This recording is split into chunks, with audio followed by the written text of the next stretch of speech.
Hello guys, welcome to study for civil services. इस video में देखेंगे हम लोग top 200 MCQs related to constitution of India, related to Indian polity. जितने भी ये लक्ष्मीकांत बुक है और ये जो एनसीईआरटी है, इससे काफ़ी इंपॉर्टेंट क्वेश्चन लिए गए हैं। ये टॉप 200 एमसीक्यूज हैं।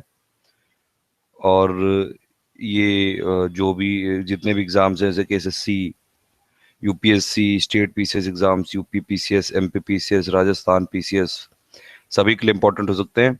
स्टार्ट करते हैं इसमें। The design of national flag was adopted by the constituent assembly of India. ये डिजाइन ऑफ नेशनल फ्लैग की कब अडॉप्ट की गई थी? जुलाई 1947 में। जुलाई 1947। तो फर्स्ट का आंसर होगा इसमें ए। दूसरा है the constitution of India was enacted bye constituent assembly setup. ये कब सेटअप की गई थी कॉन्स्टिट्यूएंट असेंबली? ये कैबिनेट मिशन प्लान 1946 में आया था, उसके तहत ये की गई थी। कॉन्स्टिट्यूएंट असेंबली बनाई गई थी और उसने कॉन्स्टिट्यूशन ऑफ इंडिया बनाया। तो सेकंड का आंसर होगा डी। थर्ड है कि अ bill in the imperial legislative assembly for compulsory and free primary education was introduced by. ये इंपीरियल लेजिस्लेटिव असेंबली जब ब्रिटिश रूल करती थी तब एक बिल आया था, compulsory and free primary education. ये इंट्रोड्यूस किया था जीके गोखले, गोपाल कृष्ण गोखले ने। तो इसका आंसर होगा थर्ड का सी। फोर्थ है कि drafting committee of Indian constitution के चेयरमैन कौन थे? ये तो सबको ही पता है। आज उनकी 125th बर्थ एनिवर्सरी भी है, ये बी आर अम्बेडकर। फोर्थ का आंसर होगा डी। फिफ्थ है the constituent assembly which frame the constitution for independent India. ये वही 1947 में कैबिनेट मिशन के प्लान के तहत की गई थी। फिफ्थ का आंसर होगा इसीलिए डी। फिर है constitution of India was enacted bye in constituent assembly setup. ये मैं बता चुका हूँ अभी। ये under the cabinet mission plan 1946। एक दो क्वेश्चन रिपीट हो गए हैं शायद। Who among the following was not a member of constituent assembly established. देखिए, इसमें महात्मा गांधी मेंबर नहीं थे। जब कॉन्स्टिट्यूएंट असेंबली बनाई गई थी तो दो लोग नहीं थे, एक महात्मा गांधी और जिन्ना। महात्मा गांधी उसमें शामिल नहीं हुए थे, तो इसलिए जिन्ना भी अपने आप को, क्योंकि महात्मा गांधी के बराबर मानता था, तो इसलिए जिन्ना भी नहीं उस टाइम शामिल हुआ था कॉन्स्टिट्यूएंट असेंबली में। और वैसे भी मुस्लिम लीग पहले नहीं आई थी, वो बाद में आई थी। बाद में आई तब भी जिन्ना नहीं आया था। फिर है eight, what is special constitutional provision और position of Jammu and Kashmir. इसका स्पेशल ये है कि 370 के तहत इसको जम्मू कश्मीर को रूल करते हैं, और इनका खुद का एक कॉन्स्टिट्यूशन अलग है। एक इंडिया का कॉन्स्टिट्यूशन और एक जम्मू एंड कश्मीर का कॉन्स्टिट्यूशन है। तो स्पेशल फैक्ट ये है। तो एट का आंसर होगा डी। ये कैबिनेट मिशन प्लान अभी मैं बता चुका हूँ कॉन्स्टिट्यूएंट असेंबली। तो नाइन्थ का आंसर होगा ए। टेंथ है कि किसने पहली बार रिप्रेजेंटेशन दिया इंडिया को? तो देखिए, इसमें आंसर डी होगा। ये गवर्नमेंट ऑफ इंडिया एक्ट 1935 नहीं होगा, इसमें आंसर होगा डी। टेंथ का डी होगा। फिर है कि ये जो क्या अडॉप्ट किया गया है मौर्य डायनेस्टी से एम्बलम में? तो ये सबको ही पता है, ये 4 लायंस जो हैं। तो 11th का आंसर होगा सी, कि which of the following was adopted from the Maurya dynasty in the emblem of government of India. तो 4 lines was adopted from the Maurya dynasty in the emblem of government of India.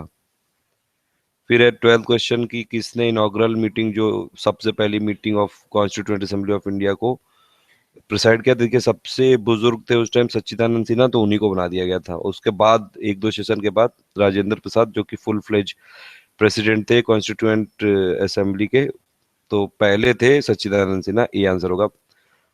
13 का है कि the idea of constitution of India, ये पहली बार Shri M N Roy ने 1932 में दिया था आइडिया। तो ये कम्युनिस्ट से रिलेटेड है ये। 13 का आंसर होगा सी। 14 है the constitution of India was promulgated on 26 January 1950। ये 26 जनवरी को, मतलब ये कुछ प्रोविजन इसके पास हो गए थे 26 नवंबर 1949 को, लेकिन फाइनली ये अडॉप्ट किया गया और ये फाइनल फोर्स में आया था 26 जनवरी 1950 को, क्योंकि इसी दिन पूर्ण स्वराज का रिजोल्यूशन बनाया गया था। ये 1929 में रिजोल्यूशन लिया गया था, और 1930 26 को ये मनाया गया था पहला जो रिपब्लिक डे है अपना। पहला ये इंडिपेंडेंस डे मनाया गया था, जवाहरलाल नेहरू ने जो लिया था 1929 में। तो 14 का आंसर होगा बी। पहला सेशन ऑफ कॉन्स्टिट्यूएंट असेंबली वो दिल्ली में हुआ था, तो 1915 का होगा D. Members of the constituent assembly were, ये मेंबर्स जो थे ये इलेक्टेड बाय प्रोविंशियल असेंबली थे। तो इसका आंसर होगा ए। इनफोर्स किया गया, अभी मैंने बताया 26 जनवरी 1950, तो 17 का आंसर होगा C. Adopted by constitution of India was adopted by constituent assembly. ये कॉन्स्टिट्यूएंट असेंबली एक्चुअली उस टाइम की पार्लियामेंट भी थी, जो लॉ मेकिंग बॉडी भी थी और कॉन्स्टिट्यूशन मेकिंग बॉडी भी थी। तो 18 का आंसर होगा इसीलिए पी। फिर है कि कितना समय लिया कॉन्स्टिट्यूएंट असेंबली ने फाइनली कॉन्स्टिट्यूशन ऑफ इंडिया को पास करने में? 2 साल 11 महीने 18 दिन लिए थे कुछ, तो करीबन 3 साल का समय। 19 का आंसर होगा इसीलिए D. Governor general of India का ऑफिस क्रिएट किया गया था 1833 चार्टर एक्ट के थ्रू। इसमें विलियम बेंटिक थे सबसे पहले, याद रखिएगा इसका। तो 20 का आंसर होगा इसीलिए बी। चेयरमैन ऑफ, ये अभी मैंने बताया कि सबसे पहले तो प्रेसिडेंट या चेयरमैन बनाया गया था सच्चिदानंद सिन्हा को, फिर उसके 2 दिन बाद राजेंद्र प्रसाद को। 21 का आंसर है ए। फिर है कि when did mister Italy, Clement Italy जो थे प्राइम मिनिस्टर ऑफ इंग्लैंड, उन्होंने अनाउंस किया था कि ट्रांसफर ऑफ पावर कर देंगे ब्रिटिश से इंडियंस को। ये कब अनाउंस किया गया, कब तक कर देंगे? तो जून 1948 तक का टाइम दिया था कि ये लोग आपस में कुछ कंसेंसस बना लें। तो 22 का इसलिए आंसर होगा D. Constituent assembly was created, अभी मैं बता चुका हूँ। कैबिनेट मिशन प्लान 23 का आएगा डी। कॉन्स्टिट्यूशन नेम्स और country India that is Bharat, तो इसमें डी होगा आंसर। 24 का इसीलिए डी है। दोनों नाम लिए हुए हैं, India that is Bharat, Hindustan नहीं दिया हुआ है कहीं भी। आप वो उसका अगर प्रियम्बल पढ़ो तो उसमें पूरा लिखा हुआ है। 25 है, the demand for constituent assembly was put forward by the Indian national Congress in 1936 at its session held at. ये एक डिमांड कॉन्स्टिट्यूएंट असेंबली की कांग्रेस के फैजपुर वाले सेशन में 1936 में उठी थी। 25 का इसलिए होगा डी। कॉन्स्टिट्यूशन पूछ रहा है कि क्या होता है? The basic structure defining the powers of the state and the rights and duties of the citizen. Fundamental rights दिए होते हैं, फंडामेंटल ड्यूटीज, डीपीएसपीज, और भी जितनी पावर्स है स्टेट की, या फिर स्टेट का मतलब गवर्नमेंट या फिर कोई भी लोकल गवर्नमेंट या स्टेट गवर्नमेंट या सेंट्रल गवर्नमेंट। तो 26 होगा डी। 27 का होगा कैबिनेट मिशन जो आया था 1946 में, जिसके रिकमेंडेशन पे कॉन्स्टिट्यूएंट असेंबली बनाई गई थी, उसको हेड कर रहे थे पैट्रिक लॉरेंस। तो 27 का इसीलिए डी है। 28 का है क्रिस्प मिशन आया था 1942 में, तो इसीलिए होगा डी। 29 है, which one of the following rights was described by doctor B R Ambedkar as the heart and soul of the constitution. देखिए 6 राइट हैं, ये पहले 7 हुआ करते थे फंडामेंटल राइट, अभी 6 हैं। और इसमें से जो लास्ट राइट है, ये राइट टू कॉन्स्टिट्यूशनल रिमेडीज, इसको अम्बेडकर ने बोला था कि ये heart and soul of constitution है, तो इसीलिए 29 का आंसर होगा B. Who propose the preamble before the drafting committee? ये जवाहरलाल नेहरू, इन्होंने ऑब्जेक्टिव रिजोल्यूशन दिया था, आपको याद होगा शायद, अगर आप पॉलिटी पढ़ो तो इसमें दिया हुआ है, पॉलिटी बाई लक्ष्मीकांत में डायरेक्ट दिया हुआ है। 30 का आंसर होगा इसीलिए डी। पहले स्पीकर जीवी मावलंकर थे, इनका नाम था जीवी मावलंकर। तो 31 का इसीलिए आंसर होगा डी। 32 है, the state of Bombay was bifurcated. पहले ही बॉम्बे बहुत बड़ा एरिया हुआ करता था, उसमें महाराष्ट्र के एरिया थे, एमपी के थे, गुजरात के थे, वो बॉम्बे था। अब तो मुंबई एक सिटी हो गया है। इसको बाइफरकेट किया गया 1960 में। तो 32 का होगा सी। फिर है, which one of the following is correct regarding the Indian constitution? ये तो सबको पता ही होगा। ये मिक्सचर है कई सारे कॉन्स्टिट्यूशन का, पूरे वर्ल्ड से जितने भी कॉन्स्टिट्यूशन। देखिए इसमें क्या किया गया था, गवर्नमेंट ऑफ इंडिया एक्ट 1935 को उठाया गया एज अ बेस, और उसमें फिर जितने भी वर्ल्ड के कॉन्स्टिट्यूशन थे उस टाइम के, ब्रिटिश के और ये यूएसए के, ऑस्ट्रेलिया के, कनाडा के, उनसे कुछ कुछ जो प्रोविजन जो इंडिया के लिए सुटेबल है वो ले लिए गए। तो मिक्सचर है, ये mixture of several constitution of world है ये। इसीलिए 33 का होगा डी। लेकिन इसमें सबसे मेजर जो बेस था या रोल था गवर्नमेंट ऑफ इंडिया 1935 का था, लेकिन ये made only on the basis का, इसलिए ये आंसर गलत होगा। 34 का है कि which of the following union territories attend statehood, किसने स्टेटहुड अटेंड किया? अरुणाचल प्रदेश ने 1987 में किया है। 34 का वही होगा। 25th Indian state to achieve statehood is Goa. 35 का होगा B. Chairman of constitution drafting committee, ये तो बता ही चुका हूं मैं, B R Ambedkar. Demand for a constitution made by the people of India without outside interference, सबसे पहली बार ये जो डिमांड उठी थी 1935 में पीपल ऑफ इंडिया के द्वारा उठी थी कि विदाउट आउटसाइड इंटरफेरेंस हमको कॉन्स्टिट्यूशन बनाना है which will be made by the people of India. और इसीलिए 1936 का जो सेशन हुआ था कांग्रेस का फैजपुर, उसमें भी ये डिमांड उठी थी। फिर 38 का constituent assembly for undivided India first met on, सबसे पहली मीटिंग हुई थी 9 दिसंबर 1946। देखिए कॉन्स्टिट्यूशन ऑफ इंडिया और कॉन्स्टिट्यूएंट असेंबली से रिलेटेड जितने भी फैक्ट्स हैं जो एग्जाम्स के लिए बहुत इंपॉर्टेंट है, उसके लिए एक अलग वीडियो मैं बना चुका हूँ, आप उसको देख लेना। 38 का आंसर होगा इसलिए डी। 39 है कि मद्रास स्टेट को रीनेम तमिलनाडु कब किया गया था? 1969 में। 40 है कि इन 1938 which who among the following definitely formulated his demand for a constituent assembly elected on the basis of adult franchise, तो इसमें 40 का आंसर होगा इसीलिए ए।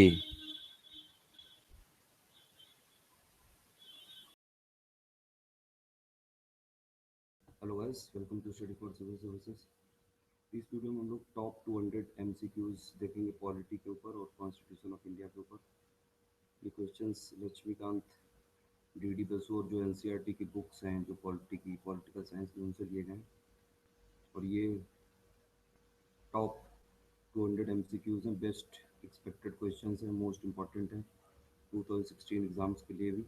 जितने भी एग्जाम्स हैं जैसे UPSC, state PCS exams, SSC, CGL और भी जितने एग्जाम्स में, जैसे रेलवे के, बैंकिंग के, इंश्योरेंस के, जहाँ जहाँ भी पॉलिटी पूछी जाती है, जितने भी कॉम्पिटेटिव एग्जाम, सबके लिए ज़रूरी है। 3-4 पार्ट में देखेंगे इसको। पहला पार्ट है ये, स्टार्ट करते हैं कि गवर्नर जो स्टेट का होता है वो अपॉइंट किया जाता है प्रेसिडेंट के द्वारा, किसकी एडवाइस पे?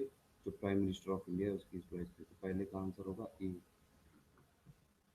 फिर president gives his resignation to the vice president. देखिए प्रेसिडेंट वाइस प्रेसिडेंट को देता है और वाइस प्रेसिडेंट प्रेसिडेंट को देता है रेजिग्नेशन। तो सेकंड का आंसर होगा सी। वाइस प्रेसिडेंट 5 साल के लिए जनरली अपॉइंट किया जाता है। तो थर्ड का आंसर होगा ए। फिर ये पूछ रहा है कि which of the following holds office during the pleasure of president, कि प्रेसिडेंट के प्लेजर पे किसका ऑफिस होता है, मतलब जब प्रेसिडेंट चाहे तो उसको तो निकाल सकता है ये on the recommendation of council of minister, तो वो है गवर्नर। फोर्थ का आंसर होगा ए। इसमें पूछ रहा है which of the following is not true regarding the payment of emoluments of president, मतलब जो पेमेंट प्रेसिडेंट को किया जाता है वो इसमें से कौन सा ट्रू नहीं है। इसमें से देखिए प्रेसिडेंट का जो ये सैलरी रिड्यूस की जा सकती है फाइनेंशियल इमरजेंसी जो 360 आर्टिकल के तहत लगाई जाती है, तो ए सही है। They are shown separately in the budget, वो भी ये ठीक है। ये बी भी सही है। ये प्रेसिडेंट की जो पेमेंट है और जितने जो कॉन्स्टिट्यूशनल ऑफिस है इंडिया के, वो सब ये कंसोलिडेटेड फंड ऑफ इंडिया पे चार्ज किए जाते हैं। तो इसका इसीलिए कंटिजेंसी वाला ऑप्शन गलत है। तो फिफ्थ का होगा सी। तो they do not require any parliament section, ये भी सैंक्शन, ये भी सही है। फिर सिक्स क्वेश्चन है the total number of members nominated by the president to the Lok Sabha and Rajya Sabha. क्योंकि 12 करता है प्रेसिडेंट, नॉमिनेट करता है 12 राज्यसभा में और लोकसभा में 2, तो 12 + 2 होगा 14, यानी कि 6 का आंसर होगा सी। Which of the following does not constitute the electoral college for electing the president of India? क्योंकि जब प्रेसिडेंट ऑफ इंडिया का इलेक्शन होता है तो एक कॉलेज बनाया जाता है इलेक्टोरल का। उसमें जितने भी इलेक्टोरल जो इलेक्टेड मेंबर हैं, ये इलेक्टेड मेंबर ऑफ ये Lok Sabha plus elected member of Rajya Sabha और plus elected member of legislative assembly of each state, ये इंक्लूड होते हैं। तो इसमें लेजिस्लेटिव काउंसिल के मेंबर इंक्लूड होते हैं, याद रखिएगा। इसमें दिल्ली के भी मेंबर्स होते हैं इलेक्टेड। तो इसका आंसर होगा 7 का ये सी, ये जो लेजिस्लेटिव काउंसिल के मेंबर्स होते हैं इलेक्टेड वो इंक्लूड नहीं होते हैं। 8th क्वेश्चन है the council of ministers in parliamentary type of government can remain in office till it enjoy the support of, ये तो सिंपल सा क्वेश्चन है कि majority of the members of lower house of parliament, यानी कि parliament Lok Sabha. तो जो council of minister होती है वो तब तक रहती है सत्ता में जब तक उसको ये लोकसभा में मेजॉरिटी उसको बहुमत है। तो 8 का आंसर होगा D. Which of the following appoint 9 तक की which of the following appointment is not made by president of India. Speaker का जो अपॉइंटमेंट होता है वो प्रेसिडेंट नहीं करता है, वो जो भी चुने हुए जो लोकसभा के मेंबर हैं वो आपस में ही कर लेते हैं, स्पीकर और डिप्टी स्पीकर का। जनरली स्पीकर जो होता है वो रूलिंग पार्टी का होता है और डिप्टी स्पीकर होता है वो अपोजिशन पार्टी का होता है। अपोजिशन मतलब जिसके भी हाईएस्ट नंबर ऑफ जो कैंडिडेट होते हैं ग्रेटर देन 10% होना चाहिए लोकसभा के, तभी ये इस बार जैसे कांग्रेस को अपोजिशन वाली जो लोग लीडर ऑफ अपोजिशन का वो पद नहीं मिला है। तो 9 का आंसर होगा बी। फिर है who appoints the prime minister of India, ये प्रेसिडेंट होगा। 10 का आंसर होगा B.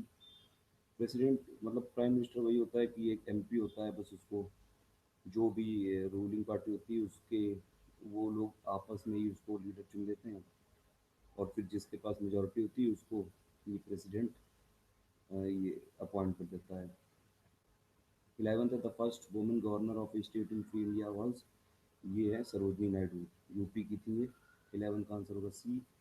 Minimum age required to contest for presidentship, ये इंडिया में देखिए अगर प्रेसिडेंट और गवर्नर बनने के लिए 35 साल मिनिमम एज जरूरी है। तो 12 का आंसर होगा सी।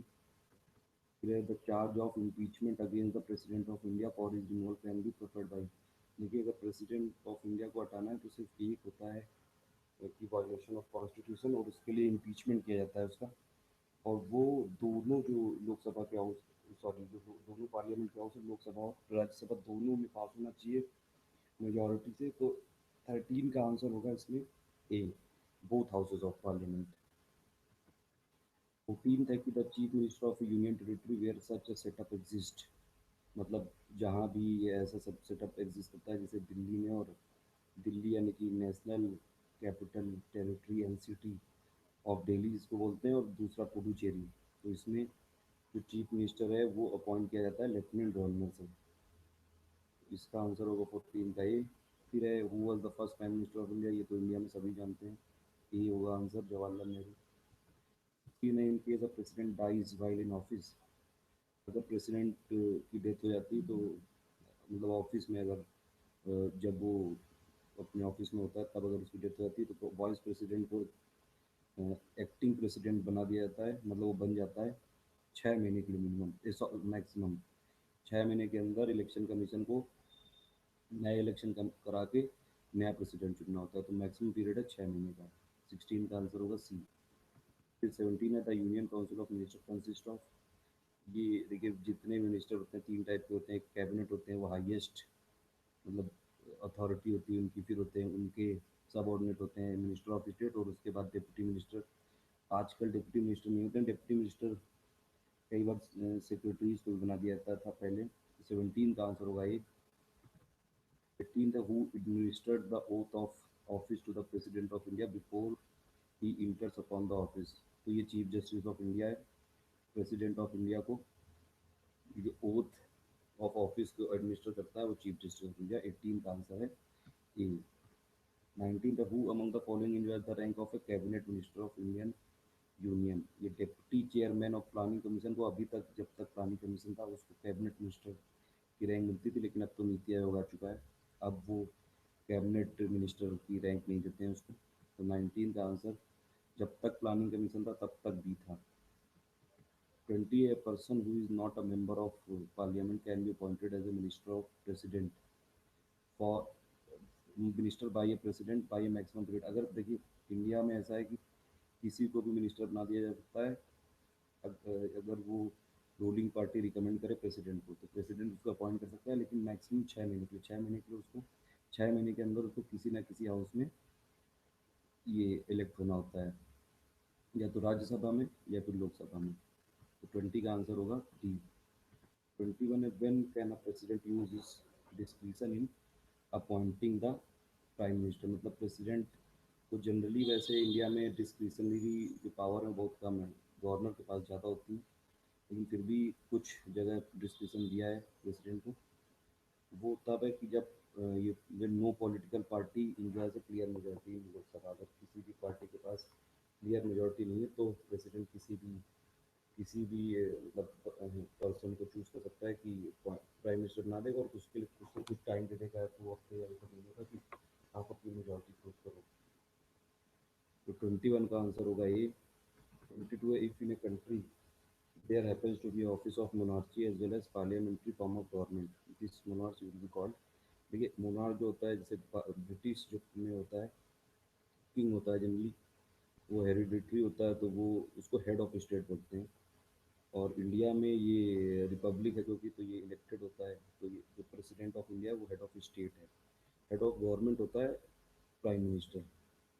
22 का आंसर होगा इसलिए ए। फिर है 23 का, one feature distinguishing the Rajya Sabha from the Vidhan Parishad. देखिए राज्यसभा होती है सेंट्रल लेवल पे, और विधान परिषद होती है उसी का जो रूप होता है वो स्टेट लेवल पे। छः सात सात स्टेट में है इस समय विधान परिषद।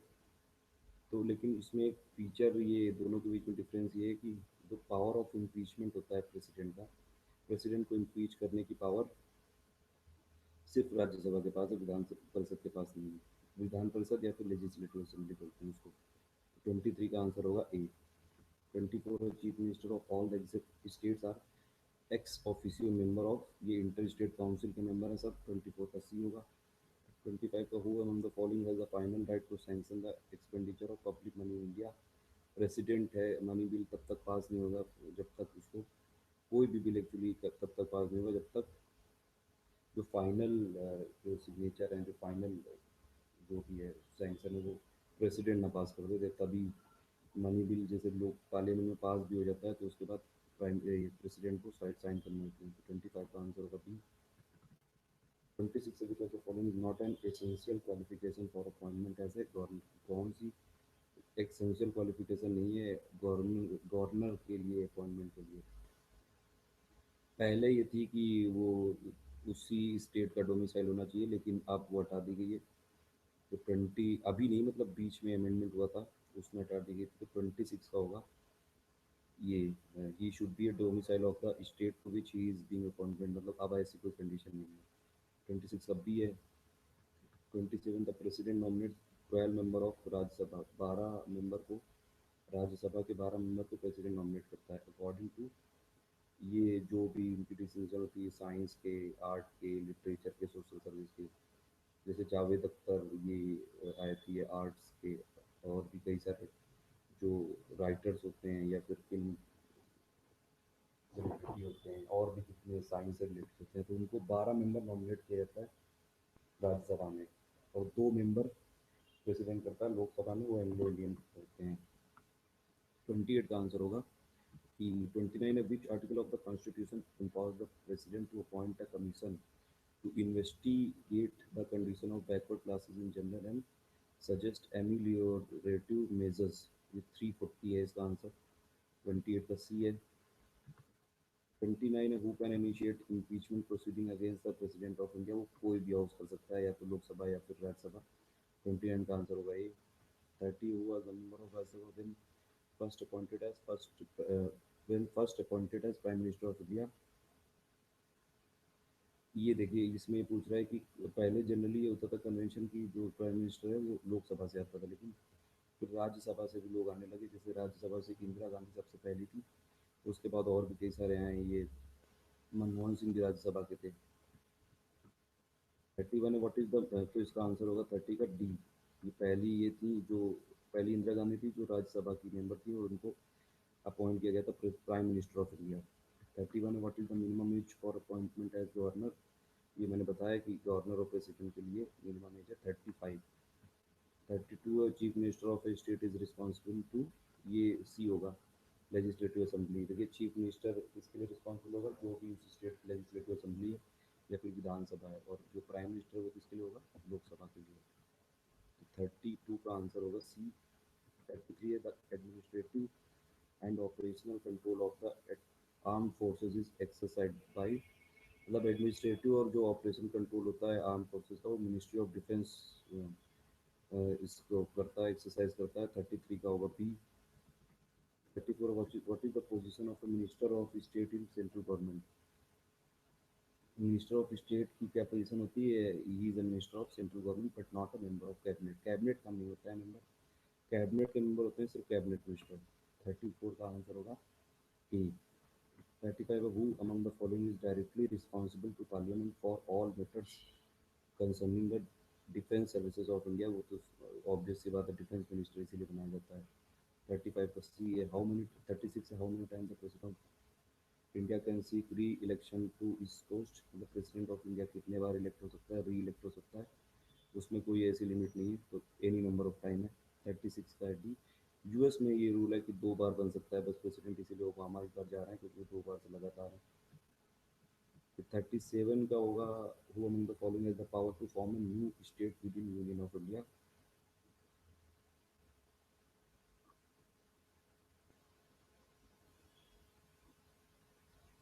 देखिए इसका आंसर तो होना चाहिए वैसे पार्लियामेंट, लेकिन इसको फाइनल अप्रूव करेगा प्रेसिडेंट।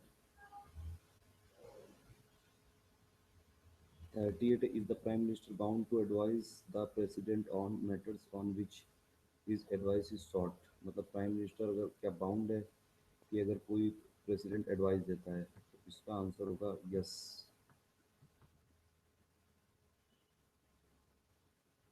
नहीं नहीं, is the prime minister bound to advise the president on matters on which his advice is sought, तो इसका आंसर होगा 38 का यस, यानी कि बी होगा आंसर।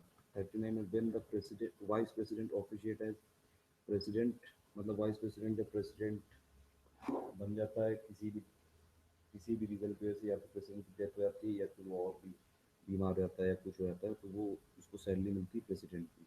तो 39 का होगा सी। 40, who among the following can attend meetings of union cabinet.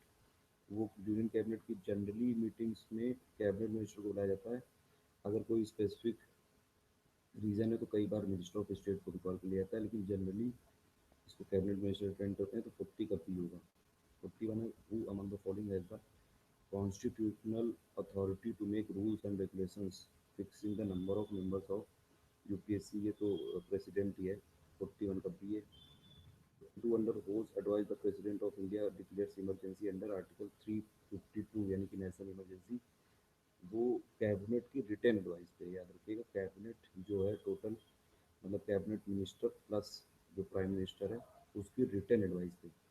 ये पहले इंदिरा गांधी ने अपने मतलब डिक्टेटर से दिखाते हुए खुद ही बोल दिया था प्रेसिडेंट फखरुद्दीन को कि इमरजेंसी डिक्लेयर कर दो, तभी उसी के बाद ये अमेंडमेंट लाया गया कि cabinet on the written advice, अगर प्रेसिडेंट को रिकमेंड करती है तभी नेशनल इमरजेंसी इम्पोज की जाएगी under article 352।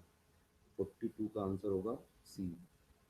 43, who acted as president of India when neither the president not the vice president is available. वो चीफ जस्टिस ऑफ इंडिया है, ये हिदायतुल्ला एक ये सबसे पहले बने थे, ये चीफ जस्टिस ऑफ इंडिया थे। वो बन गए थे प्रेसिडेंट। अगर प्रेसिडेंट भी नहीं है और वाइस प्रेसिडेंट भी नहीं है तो चीफ जस्टिस ऑफ इंडिया जो होगा वो एक्ट करेगा as a president of India.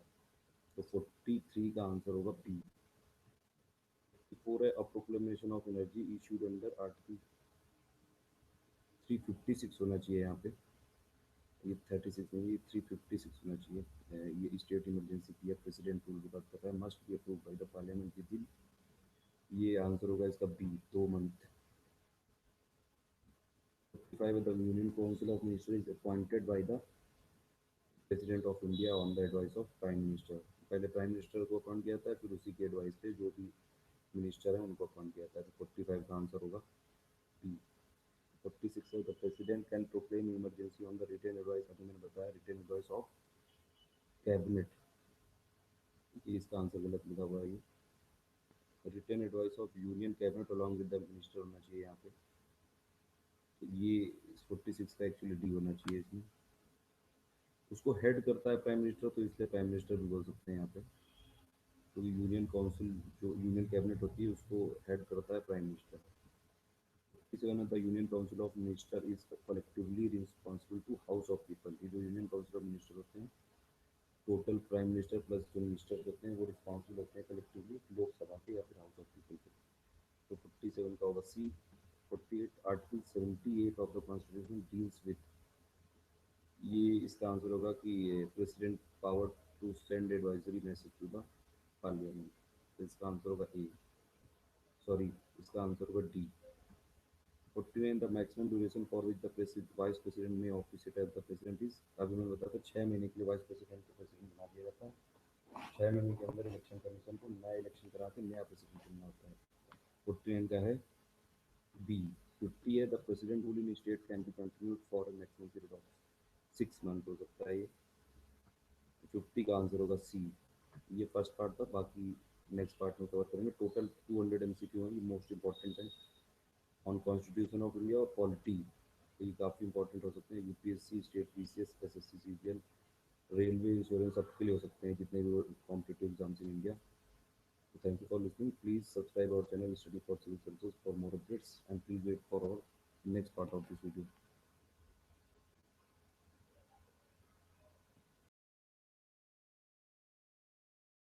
Hello guys, welcome to Study for Civil Services. इस वीडियो सीरीज में हम लोग टॉप 200 एमसीक्यूज देख रहे हैं जो कि पॉलिटी और कॉन्स्टिट्यूशन ऑफ इंडिया के से रिलेटेड है। ये लक्ष्मीकांत की बुक और जो एनसीईआरटी की पॉलिटी बुक से उनसे लिए गए हैं। और ये सभी एग्जाम जैसे कि SSC, CGL, UPSC, state PCS exams, railway, banking और भी जितने कॉम्पिटेटिव एग्जाम्स हैं सबके लिए इंपॉर्टेंट हो सकते हैं। ये इस बार जो 2016 में एग्जाम आने वाले हैं उसके लिए भी काफ़ी इंपॉर्टेंट होते हैं। 50 क्वेश्चन हम लोग फर्स्ट पार्ट में देख चुके थे, ये सेकंड पार्ट है इसका। बाकी क्वेश्चन चालू करते हैं 51 से। 51 क्वेश्चन है the chairman of state public service commission और अपॉइंटेड बाय द, ये प्रेसिडेंट होगा इसका आंसर, इसका प्राइम मिनिस्टर नहीं होगा। इसका 51 का ए होगा। फिर है कि when a state governor dies, और ये इसमें गलत दिखा हुआ है 51 में, ये प्रेसिडेंट ही करता है रिकमेंडेशन, भले ही प्राइम मिनिस्टर प्लस कैबिनेट के लगे। 52 when a state governor dies or resigns who normally exercise his functions till a new governor is appointed, मतलब अगर स्टेट गवर्नर या तो उसकी डेथ हो जाती है या रिजाइन कर देता है तो फिर जो, जैसे प्रेसिडेंट के केस में क्या होता था कि चीफ जस्टिस ऑफ इंडिया करता था उसकी पावर्स को एक्सरसाइज, वैसे ही गवर्नर के केस में chief justice of high court करेगा। तो आंसर होगा इसका ए। 53 है कि when a financial emergency is proclaimed, तो इसका आंसर होगा B. Salaries and allowances of any class of employees will be reduced, किसी भी क्लास ऑफ एम्प्लॉय की सैलरी और अलाउंसेज रिड्यूस किए जा सकते हैं। 54 है कि who appoint the chairman of UPSC, president होगा ऑब्वियसली। 54 का ये होगा। 55 which of the following is correct regarding the governor of a state, ये जितने भी ये जो है कि he can recommend the president to impose president rule in the state, no money bill can be introduce, जैसे मनी बिल जो parliament में प्रेसिडेंट की रिकमेंडेशन के बिना इंट्रोड्यूस नहीं किया सकता है, प्रायर परमिशन के बिना, वैसे ही जो स्टेट असेंबली होती है उसमें भी money bill without prior permission of governor नहीं इंट्रोड्यूस किया जा सकता है। और दूसरी बात कि उसके पास ऑर्डिनेंस इशू करने की पावर होती है। तो ये सब होंगे ऑल ऑफ द अबव। 54 5 का ए होगा। 56 है कि the president wants to resign from his office, अगर रिजाइन करना चाहता है तो प्रेसिडेंट, तो मैंने बताया, तो वाइस प्रेसिडेंट को रिजिग्नेशन देता है, वाइस प्रेसिडेंट प्रेसिडेंट को देता है, दोनों आपस में एक्सचेंज करते हैं। 56 का डी होगा इसलिए। 57 है is the prime minister bound to advise is sought, इसका आंसर होगा yes.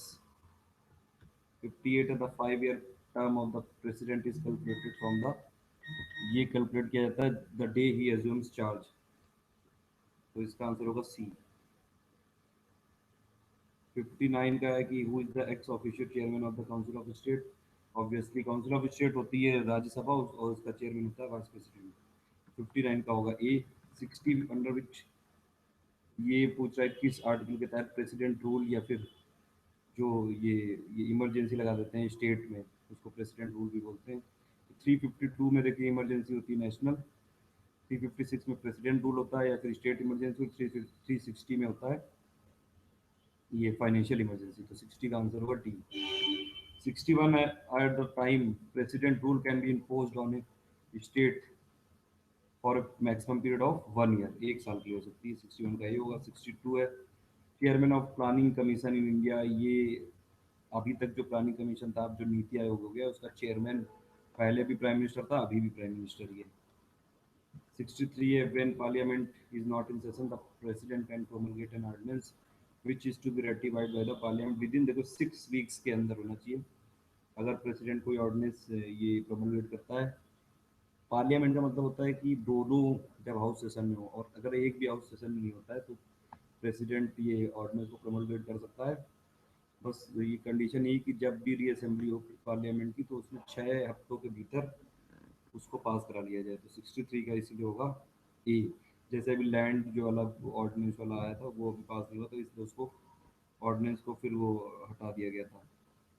64 the president of India is elected by N electoral college of, मैंने बताया था प्रेसिडेंट को इलेक्ट करने के लिए जो कॉलेज बनाया जाता है इलेक्टोरल, उसमें elected member of Rajya Sabha, elected member of Lok Sabha, plus elected member of state legislative assembly होते हैं। नॉमिनेटेड नहीं होता है कोई भी, और ना अपॉइंटेड। तो इसमें elected member of both houses of parliament and state legislative assembly including Delhi and Puducherry. तो 64 का आंसर होगा इसमें बी। 65 है कि the office of president of India falls vacant. तो इसमें अभी बताया था कि अगर प्रेसिडेंट ऑफ इंडिया का ऑफिस वैकेंट हो जाता है तो 6 महीने के अंदर नया प्रेसिडेंट इलेक्ट करना होता है इलेक्शन कमीशन को, और तब तक वाइस प्रेसिडेंट बन सकता है प्रेसिडेंट ऑफ इंडिया।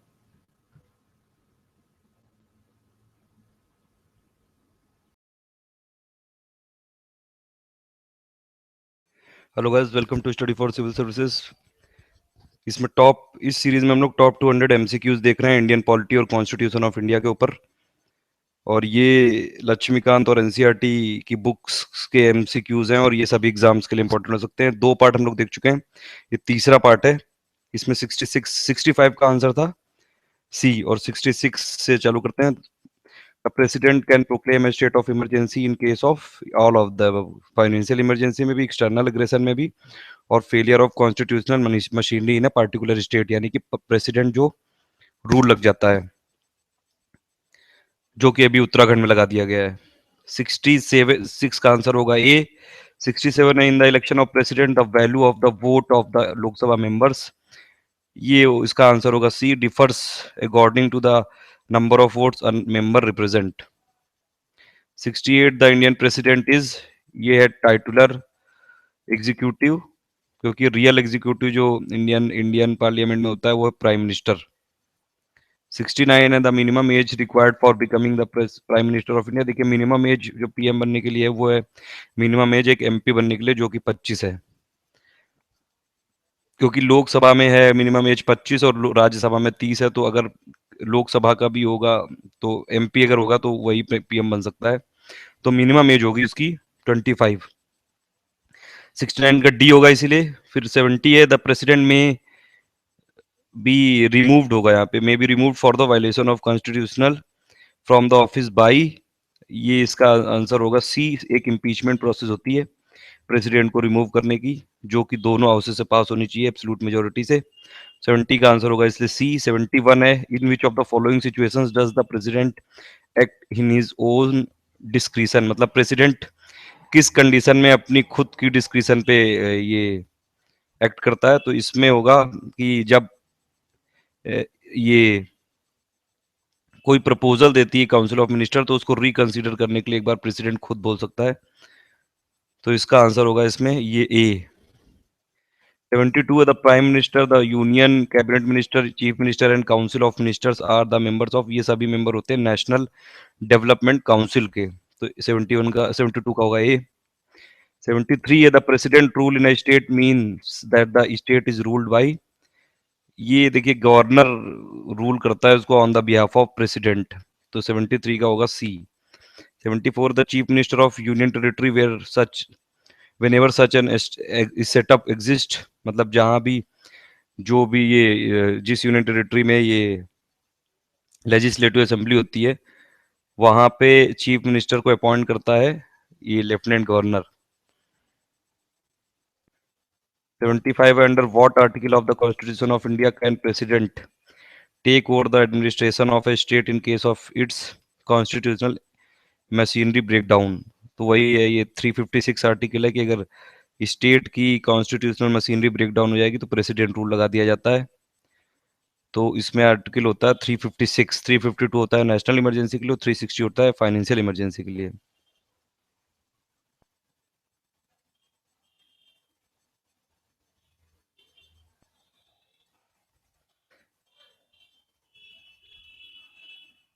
फिर है कि the president can make laws through ordinance during the recess of the parliament. Recess का मतलब होता है कि अगर कोई भी एक हाउस, मतलब पार्लियामेंट का मतलब होता है जब दोनों हाउस वर्क करेंगे, राज्यसभा और लोकसभा, अगर कोई भी एक हाउस वर्क नहीं कर रहा है, अगर नहीं चल रहा है, तो वो रिसेस होगा पीरियड।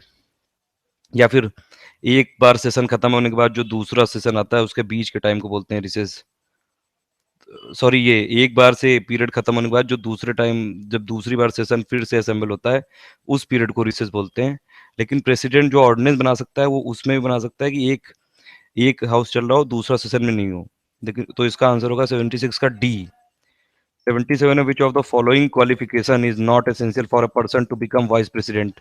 कौन सी जो क्वालिफिकेशन है नॉट नॉट एसेंशियल है? इसका है आंसर ये डी, कि he must be A graduate. ऐसी कोई कंडीशन नहीं रखी हुई है कहीं भी, कहीं लिखी नहीं हुई है ऐसी। तो 77 का आंसर होगा डी। कितनी टाइप की इमरजेंसी लगाई जा सकती है कॉन्स्टिट्यूशन ऑफ इंडिया में? ये 3 टाइप की, नेशनल, स्टेट और फाइनेंशियल।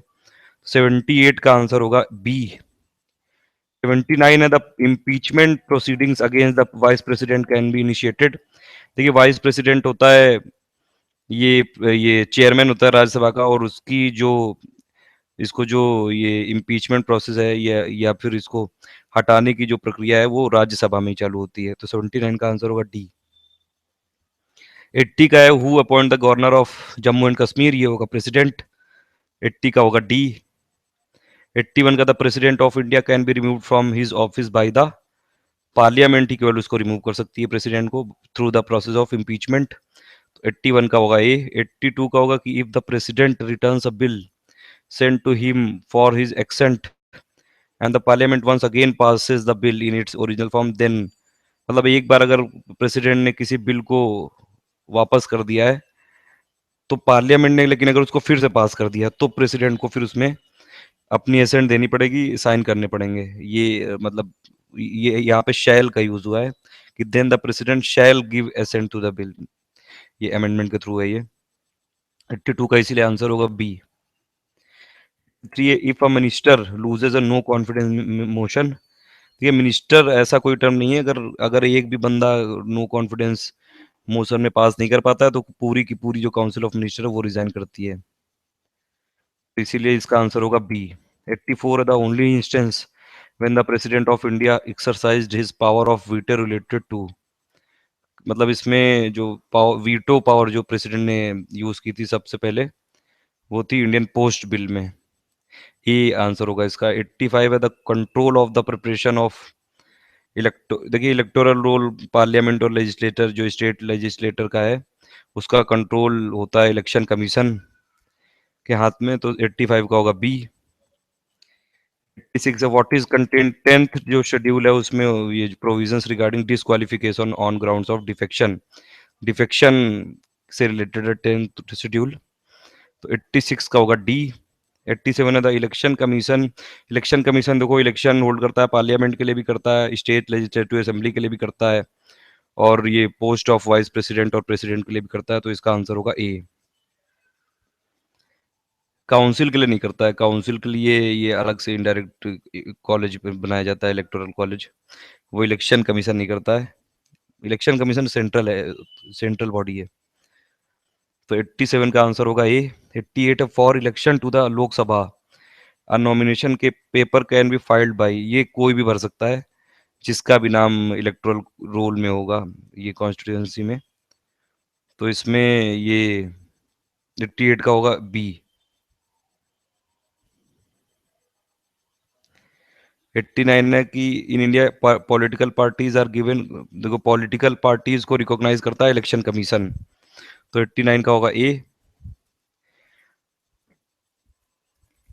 वाइस प्रेसिडेंट को इलेक्ट किया जाता है इलेक्टोरल कॉलेज, जिसमें कि जो मेंबर्स होते हैं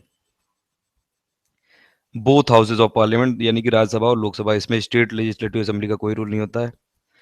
तो इसका आंसर होगा ए। देखिए, प्रेसिडेंट में इलेक्टेड मेंबर होते थे राज्यसभा, लोकसभा और स्टेट लेजिस्लेटिव असेंबली के, लेकिन वाइस प्रेसिडेंट में ऐसा नहीं है, इसमें सिर्फ ये बोथ हाउसेज ऑफ पार्लियामेंट के मेंबर होंगे। तो 90 का आंसर होगा इसीलिए बी। 91 है कि the election commission does not conduct the elections to the, ये लोकल बॉडीज के जो इलेक्शंस हैं वो इलेक्शन कमीशन नहीं कराता है, उसके लिए स्टेट इलेक्शन कमीशन होता है, वो अलग है, वो हर स्टेट का अलग होता है। 91 का इसीलिए होगा डी, उसके लिए स्टेट इलेक्शन कमीशन होता है, वो जो लोकल बॉडीज हैं, जो पंचायती राज और म्यूनिसिपैलिटी के इलेक्शन अलग से कंडक्ट करवाता है। तो 91, हाँ, उसको ये असिस्ट जरूर कर सकता है जो सेंट्रल इलेक्शन कमीशन है। तो 91 का होगा इसीलिए डी। 92 है the maximum age prescribed for an election. तो मैक्सिमम एज तो ऐसा कोई लिमिट नहीं है, मिनिमम एज है प्रेसिडेंट और गवर्नर के लिए 35 ईयर्स। मैक्सिमम एज तो कभी भी बन सकते हैं। 93 the power to decide an election petition is vested. Election petition को वेस्ट, जो मतलब कुछ भी उसमें डिस्प्यूट होंगे तो उसको ये पावर है, ये है इलेक्शन कमीशन के पास।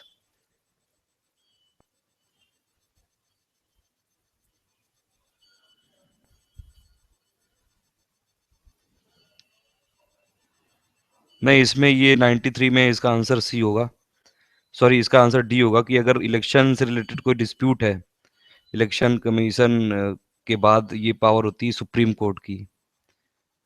फिर 94 टू इलेक्ट द प्रेसिडेंट को इलेक्ट करने के लिए कौन सा इलेक्शन प्रोसीजर ये अडॉप्ट किया जाता है, ये है system of proportional representation by means of single transferable vote. ये बिल्कुल लक्ष्मीकांत ने एग्जैक्ट यही वर्ड दिए हुए हैं। तो 94 का ए है। पहला जनरल इलेक्शन कंडक्ट किया गया था 1951-52 में, तो इसका आंसर इसीलिए सी होगा। 96 है election to the house of people, यानी कि लोकसभा और legislative assembly of a state in India are conduct on the basis of adult, universal adult franchise बोलते हैं उसको, इसीलिए 96 का होगा डी, मतलब जो भी 18 साल से ऊपर है सबको वोट देना अलाउड है। 97 है कि election chief election commission CEC of India को कौन अपॉइंट करता है, प्रेसिडेंट होगा, B. 98 which of one of the following is not a part of electoral reforms, कि कौन सा ये इलेक्टोरल रिफॉर्म्स का पार्ट नहीं है, ये installation of electronic voting machine, ये ये इसका 98 का आंसर होगा ए। फिर है ये 99 का रिकॉग्निशन, ये बताया था अभी, इलेक्शन कमीशन देता है, जो पॉलिटिकल पार्टीज को रिकॉग्नाइज करता है इलेक्शन कमीशन। 99 का ए।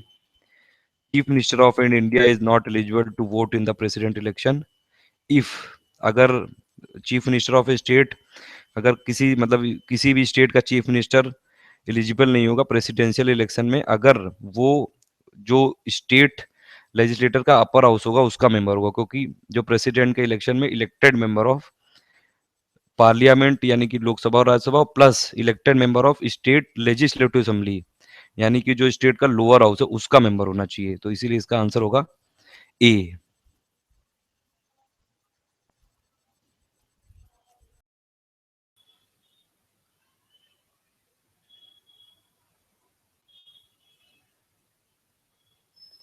Hello guys, welcome to study for civil services. इस वीडियो में हम लोग देखेंगे top 200 MCQs related to Indian polity and constitution of India. NCERT और जो लक्ष्मीकांत की बुक है इंडियन पॉलिटी की, उससे काफ़ी सारे क्वेश्चन लिए गए हैं, तो ये काफ़ी सभी एग्जाम्स के लिए इंपॉर्टेंट हो सकते हैं, जैसे कि UP PCS, state PCS exams, UPSC, SSC, banking, insurance, आजकल हर जगह पॉलिटी के क्वेश्चन आ जाते हैं। तो टॉप 200 एमसीक्यूज के क्वेश्चन है, टॉप 200 एमसीक्यूज हैं।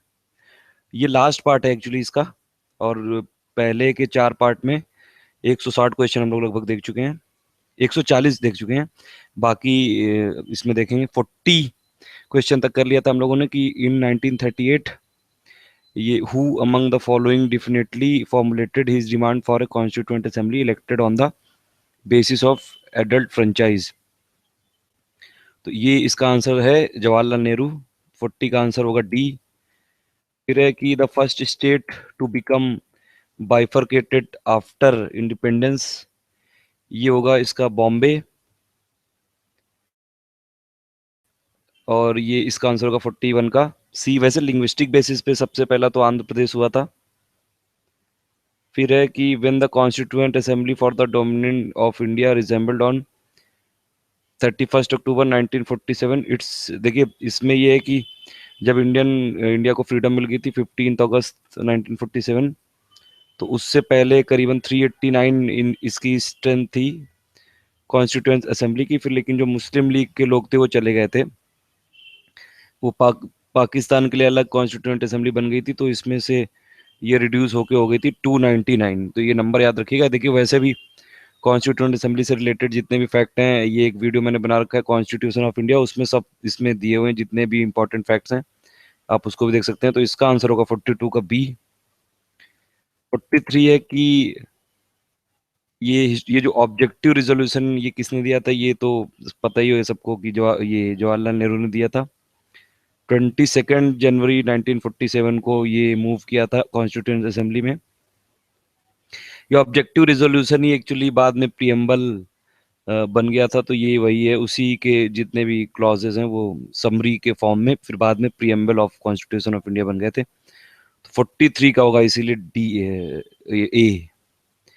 44 है कि कौन सी रिट इशू की करता है court in case of illegal detention of a person. देखिए इसमें एक हैबस कॉर्पस ये होती है, इसका मतलब होता है कि वेयर इज द बॉडी।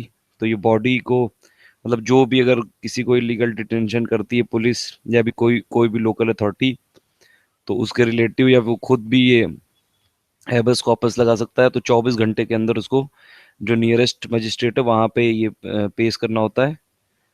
तो इसीलिए 44 का आंसर है बी। रिट्स के बारे में मैं एक वीडियो बना चुका हूँ, उसमें आप देख सकते हैं जितनी भी रिट्स होती हैं, हैबेस कॉर्पस, मैंडेमस, को वारंटो, सर्टियोरी। फिर 45 है which one of the following cases can not be filled directly. कौन सा केस सुप्रीम कोर्ट में डायरेक्टली नहीं फिल किया जा सकता है, ये डायरेक्टली नहीं इसमें करा जा सकता है।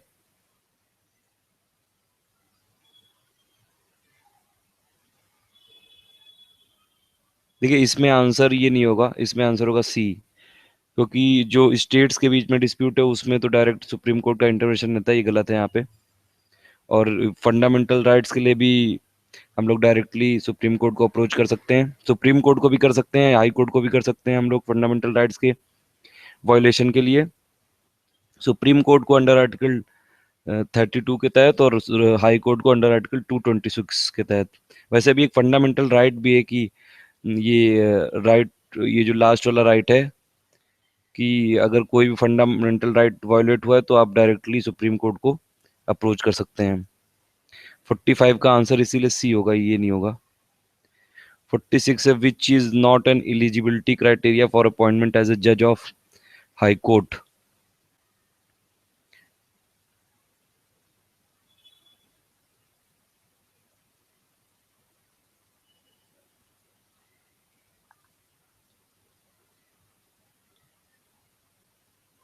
ये इसका आंसर होगा ये which is not an eligibility criteria पूछ रहा है, तो वैसे तो इसमें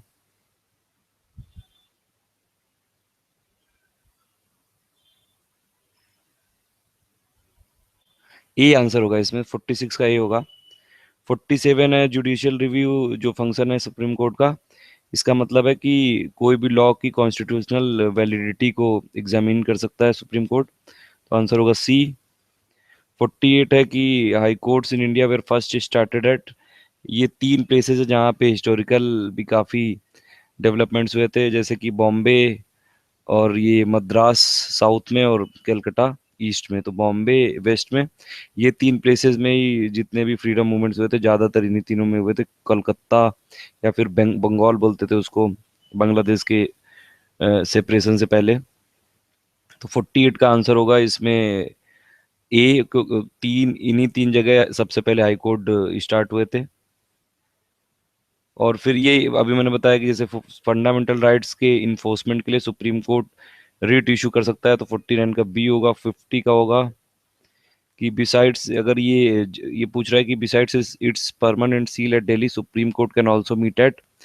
इसमें आंसर होगा any other place as decided by the chief justice of India in consultation with the president of India, तो 50 का होगा बी। कोर्ट ऑफ रिकॉर्ड का मतलब पूछ रहा है इसमें, इसका मतलब होगा the court that preserves all it's records, तो डी होगा। 52 है कि हाई कोर्ट के जजेस आर अपॉइंटेड बाई, ये प्रेसिडेंट करता है। सुप्रीम कोर्ट के हो चाहे हाई कोर्ट के हो, सब जजेस को they are appointed by president of India. 52 का होगा बी। फिर ये 53 का कि आफ्टर रिटायरमेंट अ जज of high court can undertake practice in, ये कहीं भी कर सकता है, any other court except the same court. फिर 54 है द एज ऑफ रिटायरमेंट, ये हाई कोर्ट के जज के लिए एज ऑफ रिटायरमेंट होती है 62 होती है यहाँ पे, ये गलत लिखा हुआ है इसमें। हाई कोर्ट के लिए 62 होती है और सुप्रीम कोर्ट के लिए 65 होती है। फिर है कि separation of judiciary from the executive is enjoyed by, ये डायरेक्टिव प्रिंसिपल्स के तहत है, ये 55 का इसीलिए सी है। Chief justice and other justice of high court are appointed by, ये प्रेसिडेंट होगा, जितने भी चीफ जस्टिस या फिर जजेस हैं हाई कोर्ट के वो अपॉइंट करता है फाइनल इसको प्रेसिडेंट। 57 की which high court has jurisdiction over the state of Arunachal Pradesh, ये गुवाहाटी है। देखिए पहले ये सेवन सिस्टर्स हैं जो अरुणाचल प्रदेश, मणिपुर, मेघालय, मिजोरम, त्रिपुरा, असम, और ये तो ये इन सबका ये जो हाई कोर्ट था कॉमन गुवाहाटी, लेकिन फिर बाद में त्रिपुरा का और मेघालय का और मणिपुर का ये अलग कर दिया गया, लेकिन अभी भी जो बाकी चार हैं वो गुवाहाटी हाई कोर्ट के अंडर आते हैं। तो 57 का होगा ए। 58 है अ जज of supreme court of India is to hold office until he attain the age of, supreme court का भी मैंने बताया 65 ईयर्स तक वो जज रह सकता है सुप्रीम कोर्ट का, हाई कोर्ट के केस में 62 है। 58 का डी होगा। ये प्रेसिडेंट ऑफ इंडिया ने अयोध्या इशू को सुप्रीम कोर्ट की कंसल्टेशन के लिए रिफर किया था, तो ये आर्टिकल एक्चुअली प्रेसिडेंट की पावर्स में से है। 143 के तहत प्रेसिडेंट हाई कोर्ट से कुछ किसी भी जो इम्पोर्टेंट इशू है उसमें ये रिकमेंडेशन या फिर सजेशन ले सकता है, तो 59 का इसीलिए है ए। 60 का judicial review signifies that the supreme court, मतलब सुप्रीम कोर्ट, जुडिशियल रिव्यू का मतलब है कि supreme court can review cases decided by the high courts. फिर है 61 विच one of the following comes under the jurisdiction of both high court and supreme court. अभी मैंने बताया कि प्रोटेक्ट ये फंडामेंटल राइट्स अगर वायोलेट हो रहे हैं किसी के, तो सुप्रीम कोर्ट को भी अप्रोच कर सकता है और हाई कोर्ट को भी। सुप्रीम कोर्ट को अप्रोच करना भी एक फंडामेंटल राइट है, तो ये भी उससे कोई छीन नहीं सकता है। हाई कोर्ट के पावर के लिए डिस्क्रिशनरी है कि वो फंडामेंटल राइट्स के लिए, मतलब सुप्रीम कोर्ट को तो कोई कर ही सकता है और हाई कोर्ट को आर्टिकल 226 के तहत कर सकता है। तो 61 का होगा इसमें सी। 62 में कॉग्निजेबल ऑफेंस के बारे में पूछ रहा है, इसका मतलब है कि police can register a case without formal complaint, बिना किसी कंप्लेंट के भी ये रजिस्टर कर सकती है पुलिस, तो 62 का इसीलिए बी है। फिर इसमें 63 में मैंडेमस के बारे में पूछ रहा है कि कोर्ट, इसका आंसर होगा direct, court can direct the government to do or not to do a thing, 63 का होगा इसीलिए डी। 64 है कि which of the following writs is a bulwark of personal freedom. अभी मैंने बताया था हैबेस कॉर्पस है ये, अगर किसी भी पर्सन को ये इलीगल डिटेन किया जाता है तो उसके पास ये फंडामेंटल राइट होता है कि वो जो भी नियरेस्ट मजिस्ट्रेट है उसमें उसके सामने पेश किया जाए 24 घंटे के अंदर। तो ये हैबेस कॉर्पस का मतलब होता है कि टू शो द बॉडी, और ये तो इसीलिए 64 का होगा बी। 65 का ये कलकत्ता, मद्रास और बॉम्बे में सबसे पहले जो हाई कोर्ट स्टैब्लिश किए गए थे, ये किए गए थे under act of Indian high court act of 1861, तो इसका होगा 65 का सी। फिर है 66 appointment of officers and servants of a high court are made by the chief justice of high court. फिर है 67 का ये जो हैं ये जितनी भी सैलरीज हैं जजेस की सुप्रीम कोर्ट की, ये कंसोलिडेटेड फंड से होती हैं। ये they are on the charge, मतलब ये चार्ज होती हैं, ये इस पे कोई वोटिंग नहीं हो सकती है। 67 का इसीलिए डी होगा। 68 है कि the constitution give the powers of superintendence over all subordinate courts to the high court. ये अंडर आर्टिकल 227 है। ये आर्टिकल कुछ इंपॉर्टेंट है, वो मैंने एक वीडियो बना रखा है, आप उसमें देख सकते हैं। कुछ आर्टिकल आपको एकदम याद होने चाहिए। 69 का है कि किस हाई किस हाई कोर्ट के अंडर में एक से ज़्यादा स्टेट और यूनियन टेरिटरीज हैं। ये गुवाहाटी, अभी मैंने बताया आपको 4 स्टेट हैं, अभी पहले 7 थे। इलाहाबाद के अंदर तो यूपी और दिल्ली केवल एक ऐसी यूनियन टेरिटरी जिसका खुद का हाई कोर्ट है। फिर है कि ये वही रिपीटेड क्वेश्चन है कि हैबेस कॉर्पस होगा 70 का आंसर। 71 का ये आंसर है, ये गलत है ये वैसे। ये अभी हो गया 24 हो गया ये, क्योंकि 3 और जुड़ गए थे 2013 में, त्रिपुरा को बना दिया था और मेघालय और मणिपुर को। तो इसलिए 71 का इसमें से कोई नहीं होगा। अगर इन चारों में से चूज करना है तो बी हो सकता है, वरना 24 होगा। 72 है कि सुप्रीम कोर्ट के जजेस को कैसे रिमूव किया जा सकता है। ये जो ये प्रेसिडेंट कर सकता है on the request of parliament, उसके लिए स्पेशल मेजोरिटी से लोकसभा और राज्यसभा दोनों में पास होना चाहिए। तो ए होगा आंसर। 73 है कि the authority competent to suspend the operation of fundamental rights. कि सब फंडामेंटल राइट को कौन सस्पेंड कर सकता है, कौन सी अथॉरिटी इंडिया में, तो वो है प्रेसिडेंट ऑफ इंडिया। वो भी ऐसे नहीं होता है कि अगर कोई इमरजेंसी कंडीशन आ जाए या कोई नेशनल इमरजेंसी हो जाए तब प्रेसिडेंट कर सकता है केवल। 73 का इसीलिए होगा डी। 74 है कि which is the highest and final judicial tribunal in respect of constitution of India. सबसे बड़ी अथॉरिटी तो इंडिया में सुप्रीम कोर्ट ही है। 74 का इसीलिए सी होगा। 75 विच one of the following is an extensive original. Original मतलब कि डायरेक्टली सुप्रीम कोर्ट इसको देख सकता है, तो ये है extensive original jurisdiction constitution of India ने सुप्रीम कोर्ट को दी है for enforcement of fundamental rights. 75 का इसीलिए आंसर होगा ए। 76 है high court of West Bengal has got the additional jurisdiction to hear cases from. ये अंडमान निकोबार है। ये हाई कोर्ट की एक लिस्ट बना रखी है, एक वीडियो बना रखा है, उसमें आपको सब डिटेल है कि किस हाई कोर्ट के अंदर एक से ज़्यादा स्टेट हैं, किस हाई कोर्ट के अंदर एक स्टेट और यूनियन टेरिटरीज हैं, और और भी जितनी डिटेल है हाई कोर्ट से रिलेटेड, कौन से नए अभी मैंने बता भी दिया आपको। फिर है 77 which one of the following is enforceable in a court of law. ये फंडामेंटल राइट्स है। ड्यूटीज ऐसे नहीं इन्फोर्स नहीं की जा सकती हैं। डीपीएसपी भी इन्फोर्स, डीपीएसपी का मतलब होता है कि कुछ गाइडिंग प्रिंसिपल जो सरकार को मानने चाहिए वेलफेयर के लिए, लेकिन ये इन्फोर्स नहीं किया जा सकते हैं। प्रियम्बल भी इन्फोर्स नहीं किया जा सकता है, फंडामेंटल राइट्स को इन्फोर्स किया जा सकता है, इसीलिए वो रिट्स की प्रोसेस भी होती है। 78 है in whom are the powers of judicial review vested in India. वो अभी मैंने बताया सुप्रीम कोर्ट और हाई कोर्ट दोनों इसमें जुडिशियल रिव्यू कर सकते हैं। तो इसका आंसर होगा 78 का बी।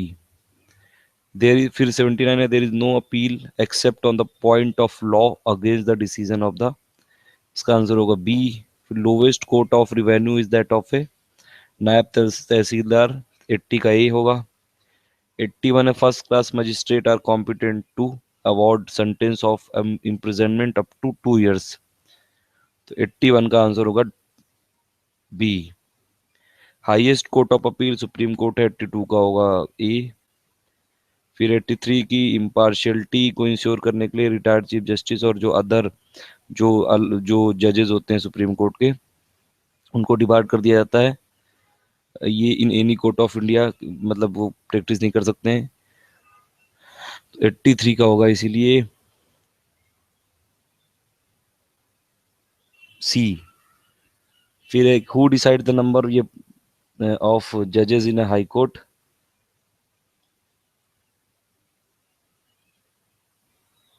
देखिए ये गलत लिखा हुआ है इसमें, ये पार्लियामेंट होगा। इसमें पार्लियामेंट अगर कोई ये लॉ या एक्ट या रिजोल्यूशन पास करती है तो उससे नंबर ऑफ जजेस बढ़ाए जा सकते हैं हाई कोर्ट में और सुप्रीम कोर्ट में भी। तो इसका आंसर होगा 84 का बी होगा। 85 है who is appointed as an ad hoc जज ऑफ सुप्रीम कोर्ट, तो इसका आंसर होगा ए। सिटिंग जज of a high court duly qualified for appointment as a supreme court जज। 86 है, which of one of the following is covered under the original jurisdiction of supreme court, मतलब supreme court directly देख सकती है। वो अभी मैंने बताया कि जो सेंटर और स्टेट के डिस्प्यूट होते हैं या फिर किसी दो स्टेट के बीच में डिस्प्यूट होंगे, तो इसका आंसर होगा डी। 87 है कि which high court in India has held the pronouncement of talaq thrice in one go is illegal. ये जो मुस्लिम्स में ये काफ़ी ये होता है कि जैसे डिवोर्स के लिए सिर्फ आप 3 बार ये तलाक तलाक तलाक कहने से शायद ये हो जाता है, तो उसको बोला है कि ये इलीगल है। ये इलाहाबाद हाई कोर्ट का कोई डिसीजन आया था। 87 का डी। 88 का small causes court can hear cases involving maximum amount of 2000। ये बेकार सा क्वेश्चन है, खैर ये फालतू में इसमें प्रिंट हो गया। 88 का होगा बी। फिर है the power of supreme court to review any judgment pronounced or order made by it previously is provided in article. ये 137 के तहत सुप्रीम कोर्ट किसी भी जजमेंट को रिव्यू कर सकता है या फिर कोई उसका खुद का जजमेंट हो तो उसको भी रिव्यू कर सकता है। ये 137 आर्टिकल। तो 89 का है इसीलिए डी। 90 का है कॉमन हाई कोर्ट फॉर 2 और more states and union territory में भी स्टैब्लिश बाई पार्लियामेंट है, ये पार्लियामेंट्री लॉ बना सकती है इसके लिए। 90 का होगा ए। 91 में पूछा गया विच one of the following amendments curtail the power of judicial review of supreme court and high court. ये 42nd इंदिरा गांधी गवर्नमेंट जब आई, ये 42nd अमेंडमेंट है, ये इसको मिनी कॉन्स्टिट्यूशन भी बोलते हैं। बहुत सारे अमेंडमेंट कर दिए थे पूरा एकदम डिक्टेटोरियल पावर एक्वायर करने के लिए। तो उसमें जुडिशियल पावर काफ़ी कम कर दी थी, एग्जीक्यूटिव की पावर काफ़ी बढ़ा ली थी, एग्जीक्यूटिव और लेजिस्लेटर की। तो इसीलिए फिर एक काउंटर आया था 44th अमेंडमेंट, उसमें जितने भी 42 में किए गए थे वो सबको रिवर्स कर दिया गया था। तो 91 का आंसर है डी। 92 है कि इंडिया में देखिए single integrated hierarchical judicial system है। सुप्रीम कोर्ट टॉप पे, हाई कोर्ट हायरार्की में सेकंड नंबर पे है, तो इसीलिए high court in the states comes directly under the supreme court. 92 का डी है। 93 है जज ऑफ सुप्रीम कोर्ट में रिजाइन इस ऑफिस। ये कोई भी जज है अगर सुप्रीम कोर्ट का तो रिजाइन दे सकता है प्रेसिडेंट को। प्रेसिडेंट को रिजाइन देना होता है तो चीफ जस्टिस ऑफ इंडिया को दे सकता है।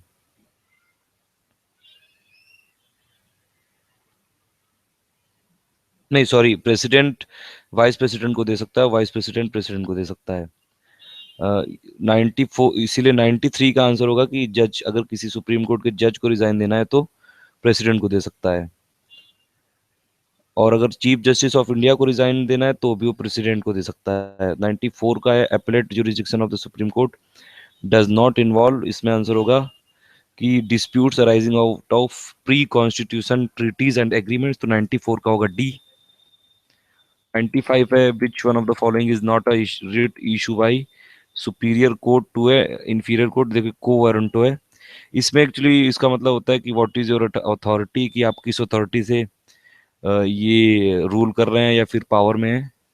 ये रिट इंदिरा गांधी के टाइम पे उनको की गई थी कि उनका अ, उनके ऊपर काफ़ी सारे ये डिस्प्यूट थे कि इलीगल तरीके से वो जीत गई, तो इलाहाबाद में किसी ने ये रिट कर दी थी, तो कुछ टाइम के लिए उनको इसीलिए ये हटा भी दिया गया था पद से। 95 का सी है। 96 है the chief justice of supreme court is appointed by president, ये अलोन है ये। 96 का होगा बी। वैसे कोलेजियम होती है जो कोलेजियम की रिकमेंडेशन पे करता है president chief justice of supreme court को। वैसे तो सीनियोरिटी वाइज होता है इंडिया में, जो भी सुप्रीम कोर्ट जजेस में सबसे सीनियर होता है उसी को एक कन्वेंशन बना हुआ है कि उसी को चीफ जस्टिस ऑफ इंडिया या chief justice of supreme court बनाते हैं। 97 है कि जुडिशियल रिव्यू का कॉन्सेप्ट ये लिया है यूएसए से। और 98 है which amendment act conferred on the supreme court the jurisdiction to transfer cases from one high court to another, ये 42nd है। फिर है the only union territory which has a high court of its own is Delhi, सिर्फ दिल्ली ऐसी union territory है जिसके पास खुद का हाई कोर्ट है और किसी के पास नहीं है। 100 है the supreme court originally consisted of how many other जजेस बिसाइड द चीफ जस्टिस पहले 7 थे, 7+1 थे, अब इस समय तो 30+1 हो गए हैं।